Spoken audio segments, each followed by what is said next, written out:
Alright, so I get a lot of people that write me and ask me what is the best knife to buy. And I just need to make this clear, there is no singular best knife out there. There are a lot of great knives. There are your favorite knives and my favorite knives. There are knives that do some jobs or many jobs well, but there is no knife that can do everything. There is no knife that can fit everyone. And so my needs it will be very different as a stay-at-home dad from a professional chef that cuts 8 hours a day, from a line cook, and then from a knife enthusiast that likes to collect knives based on aesthetics and value. So these knives that I have in front of me are based on what I like. I'm not using all of them at the same time. So right now I'm using the Dragon knife and the Enzo knife. Those two are my main testing knives right now. I do keep these in a drawer because I really enjoy them. So the first knife I have here in my little lineup here is a 6.5-inch dowel strong fillet knife. This is from the Shogun line, and it is a really fantastic knife. They also have a Shogun boning knife, which I do use, but I do find that the fillet knife is a little bit more versatile and suits my needs kind of in a broader range of uses. I do a lot of filleting of salmon and do a lot of ribs in my home. So I smoke ribs almost every other weekend. And so the boning knife I use a lot for the ribs, but it really doesn't cut fish very well. And I do a lot of smoking of salmon as well. So I find that this knife here is kind of my go-to knife when I'm doing ribs and smoked salmon. Coming down to the handle, you have a G10 Garolite handle. Now the G10 Garolite handle for me is one of the most robust and indestructible handles I have used. And all of my knives with the G10 Garolite, whether it's a chef knife or it's a boning knife or a Gyuto, I mean, it just none of those handles have actually cracked or scratched in any way. It is a really fantastic handle. I'm not a material scientist, so I really can't tell you all of the components that goes into making G10, but I understand that it's a fiberglass handle and with a really high epoxy resin. Now all of the knives in the Dowel Strong Shogun lineup are heat treated to a 62 to a 63 on the Rockwell scale. This particular knife I've had in my collection now for 4 months or so, and I have not sharpened it once. I've used it, I would say, at least 24 times in that time span. And most of the time your knives shouldn't dull that quickly anyways, especially a knife that doesn't go on the cutting board all that often. When I'm filleting salmon, I don't really cut into the board very much. When I'm cutting ribs, again, I do cut into the rib, and I may cut into the board for just a half a second in between every rib. But for the most part, VG10 is a very, very good steel, possibly one of the best steels you can buy for your money at the moment, at the time of making this video. VG10 is definitely the most widely adopted and easy to use and easy to sharpen steel out there. So next we have the Enzo. This is the Enzo utility Kritsky utility knife. This knife replaces two knives for me. The first knife it replaces is the paring knife. Now with the paring knife, you guys, normally people who use paring knives will have the fruit or vegetables in the hand and they'll skin or they'll do fine cuts on it. This knife is fully capable of that. I've used this for peeling potatoes, apples, oranges, you name it. So I have had no issues using this knife to replace any paring knife that I have in my collection. Now the other knife this Enzo replaces is my utility knife. Most people use a 6 or 7-inch utility knife. I have a Wüsthof, which is a fantastic knife. But this knife here actually is more useful for me because as a utility knife, they tend to be a little bit longer than a paring knife, but shorter than a Sentoku. But this knife here sits right in between that in terms of its overall length and size. I find that when I'm cutting things like garlic, I'm trying to actually make a little mince, or not a mince, a paste from garlic, from actually whole garlic. It's actually wide enough for me to actually drag on the cutting board and actually create that paste very easily. And it's also wide enough for me to scoop up that paste and put it into my bowl. And so I find that utility knives are great for that, except they tend to be a little thin. So this knife here, being that it's as tall as it is, it really does replace, for me, a average size utility knife. When I read Food Magazine, Food and Wine, and all these other magazines, the knife that they always tell you to have is the chef knife, the paring knife, and the bread knife. Coming down to the handle, we have a micarta linen handle. So micarta is kind of similar to the G10 handles, where they use a really high-end epoxy to actually bond everything. This uses a linen, and then they actually wrap that linen with they coat that linen with the epoxy and then shape it into shape. And then they heat it and vacuum it. But this here is also a handle that I find to be practically indestructible. I have not found any of my knives with a micarta linen handle or the G10s to have any damage in them. Scratches, maybe some hairline scratches here and there, but no dents, no warping. I mean, the fit and finish of these knives are completely perfect. I mean, there is no step between the ferrule and the handle itself back to the end cap. The handles just don't warp, they just don't change shape over time. But this knife here is just a really fantastic knife. It's a really fun knife to use. For me, it's a huge discovery to actually, and it's actually a really refreshing discovery for me to actually go from a paring knife to something like this, because it's more fun, it's more exciting, it's much easier to sharpen, by the way, so which I'll do a sharpening video for this knife as well.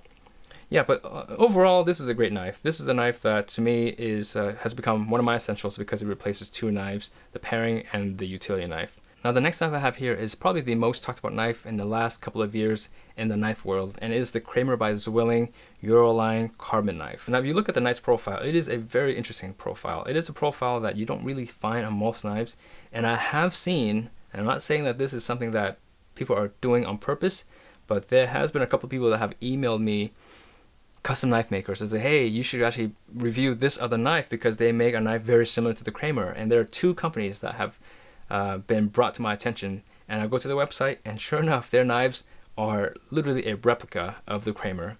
And I'm not saying that they're stealing his design, I'm not saying that they're ripping him off, but I do find that his design is becoming widely adopted and widely emulated by custom knife makers around the country.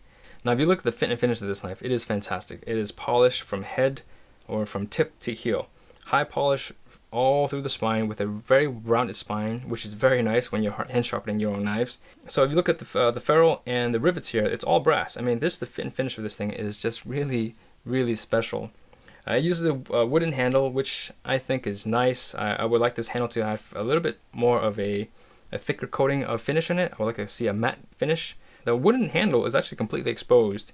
I'm sure there is a finish on this handle, but I definitely feel the wood. And my only concern with this is if you were to accidentally leave this handle by water, on water, or accidentally throw this knife into the dishwasher. Now believe me, there are people out there who will throw $300 to $400 or $1,000 knives in the dishwasher by accident. Either they do it, or their spouse do it, or their children do it. So there is always a chance if you live in a home and you're the only knife enthusiast in the house, other people in the home may not care for your knives as much as you do. So just be aware of that. It is one of the most well-performing knives I have in my collection. It is razor sharp out of the box. I've had this knife in my knife drawer right now, as of today, for about 4.5 weeks. And I have not needed to sharpen it at all. I haven't stropped it at all. It is still as sharp today as it was the day I got it. Very impressive edge retention. And again, the profile, really fantastic. If you have the privilege to actually use this knife or buy it and own one, I do recommend you getting one. It is a really, really good knife. Definitely a knife that is worth considering. I know that $300 is slightly out of the range for most people, but you can find them on sale. You can also buy them used. They don't come up very often used, but they do come up on eBay. I've seen them for as low as like $220 on eBay, so that's not a bad price for this knife. Overall, though, a really fantastic knife. Definitely a knife that has lived up to its reputation, and it's a knife that I really enjoy using. A lot of folks actually ask me about how reactive this Kramer is, and to be honest, it is a very slow reacting knife. I've used other knives such as the Misono Swedish steel. That knife, the moment you cut into anything acidic, a lemon, an onion, or even a tomato, within the first, I would say 20 seconds, that knife will actually form a patina, and within a half an hour, if you actually don't wash that knife, you will actually have rust forming on that knife. Not so with this knife. I actually found that for the first 2 weeks of using it, there was actually virtually no patina forming. There was no reaction on steel at all. That could be due to the fact that it was brand new and maybe there was some oil coated onto the blade itself. I don't really know. But I have found that after about 2.5 to close to the 3-week mark, that's when a very, very light minor patina has started to form. You can see it very, very lightly here. It's blue. It's got a blue rainbow finish on it right now. Very beautiful, and just has a nice, it's actually very easy to maintain then. So this is great for people who want to get into carbon knives that don't want to deal with the high maintenance of carbon knives. For those who have used carbon knives, you guys will know that some knives form patinas really quickly and some form very slowly. So the ones who form very quickly are kind of a pain to deal with because your patina is actually changing color and actually adding some flavor to your meats as you're cutting it. So I've had people write to me that as they're cutting meat and as they're cutting vegetables, they look at the knife and look at the vegetables. There's actually like black and brown formation of the knife on the food that they're cutting, and that's really, really annoying, as you guys may know.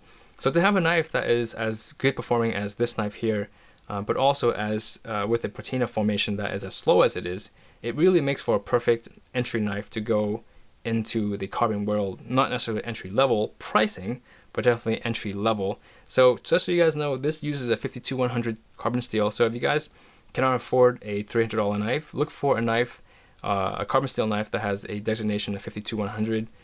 Usually you would find that that steel is a very slow reacting steel. So the next knife here I've had in my collection now for about 6 months. This is the Dalstrong Shogun X 8-inch chef knife. It is possibly one of my favorite knives. Let me take that back.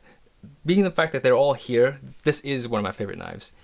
It is a really fantastic knife. This uses the same hybrid profile as the Kramer at price that's less than half of the Kramer. That's a really good thing. So for the core steel, we have a VG10 core steel with a rose Damascus finish with a Tsuchimi hammered finish. So in terms of overall edge retention, this is a really good knife for that. I find that after about 3 to 4 weeks, that's when I need to either polish this knife or sharpen it.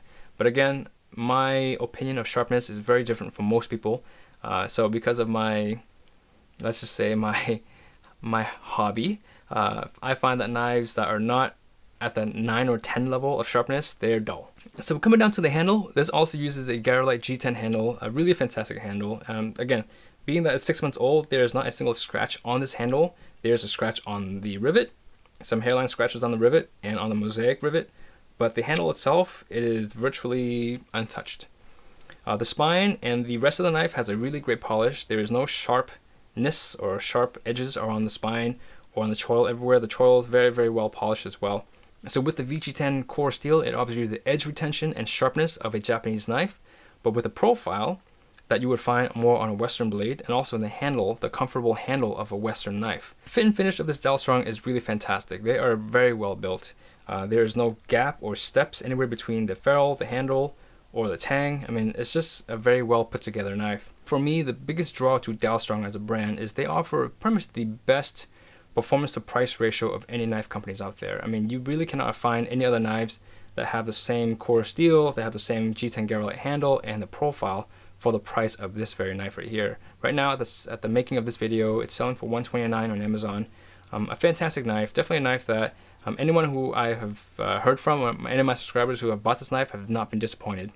Alright, so the last knife here, this is the Dragon knife. This is a Dragon Fusion Nakiri. This is by far, to me, the biggest surprise of the first half of 2017.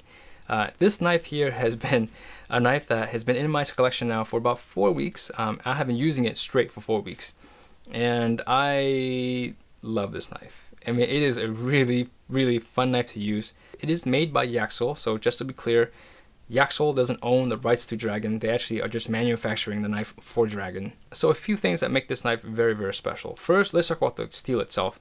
This is a mono steel. Okay, this uses a BD1N nitrogen steel, which is a very new steel. And I don't believe there are any other companies that I have, at least in my knowledge, that uses BD1N in any sort of large quantity other than Dragon. The steel itself is extremely resilient. I mean, I've been using this knife full time for 4 weeks, prepping both my breakfast, lunch, and dinner for my family. And I really can say, and this is not a sales pitch, it really is as sharp today as it was 4 weeks ago. It's heat treated to a 63 in the Rockwell scale, which actually sounds really high. And usually when you hear knives heat treated to 63 and above, they get into chipping issues. But this knife here has exhibited zero chipping on in my home, in my use. The edge has remained completely consistent from tip to heel. There has been no deformation of the cutting tip at all. I mean, it is still razor sharp today as it was the day I got it, which is very, very impressive. Now, granted, I don't use this knife the way a professional chef may use it, but I'm pretty sure that a professional chef will also find that this edge retention of this knife will be fantastic as well. Now, having the height of this knife, so the height is when we talk about the spine to the cutting edge, consistent from the bottom of the heel area all the way to the tip.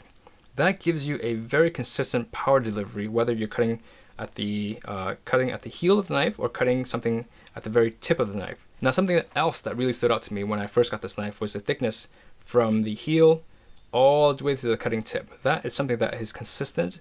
Most knives in this category, as a nakiri or as any sort of a chef knife, they all have a distal taper, right? They become pointed. This does not. So the combination of consistent thickness from heel to tip and the same height from heel to tip gives you a power delivery like no other. I mean, it really is a knife that you can use the exact same cut force and you will generate the same cutting power from any area of the knife, which is something I have not found on any other knife. With this profile and with this thickness, it is still a very nimble knife. I mean, I can do some quick slices and push cuts on this thing. I can do chops, really fast chops, and there is no hesitancy on the blade itself. I mean, there is just a fluid motion from edge to edge. So coming down to the handle, you have a micarta linen handle, very comfortable, very easy to use. And you can see here it's actually much thicker than the smaller utility knife, than the Enzo. And but it also has a shape that is actually very ovalized. And whether you have small hands, medium hands, or big hands, this handle will actually suit you really well. With the choil being rounded and sculpted as it is, it makes a pinch grip extremely comfortable, which I really appreciate. When you look at this knife, the first thing you think about is not how well it performs. You're like, how odd does that shape look? Which is, I will be honest, when I first saw this thing, I was taken back, but in awe at the same time, because it just was an odd looking knife. Picking it up and using it was a completely different story. That is it for this video, guys. Thank you guys for watching, and I'll catch you guys in the next video. If you guys are curious as to what my life looks like on a daily basis, head over to my vlog at Ricky Tran, which I will leave in the card here or in the description below. My vlog is much more an in-depth look at my life and to kind of show you guys exactly what happens. Nothing's being edited out. You guys are seeing exactly me as I am. It's the same person, just kind of in a different context. You guys will get to see everything, how my channel gets put together, what my schedule is like every single day, what my routine is like every single day. And for those who are curious about how to run a YouTube channel, I show you guys that as well. That's something that a lot of folks have asked me about. I basically show you how I run my channel and show you what goes on in terms of how I get my knives, how I started getting my knives, and what the process is of me producing my videos. I'll show you my setup and show you basically everything that I use. So if you guys are curious about that, would love to have you guys join me there. Again, I will leave the card here in the corner of the screen or in the description below. I'm slurring a lot today. Maybe it's because I got 2 hours of sleep last night and I can barely stay awake right now, and I'm a little tired. And it's really hot. It's starting to get hot in here. When I first turned the video camera on, it was like 80 degrees outside. I think it's like 90 degrees outside right now. I know because I can feel very uncomfortable standing right here. It's very hot.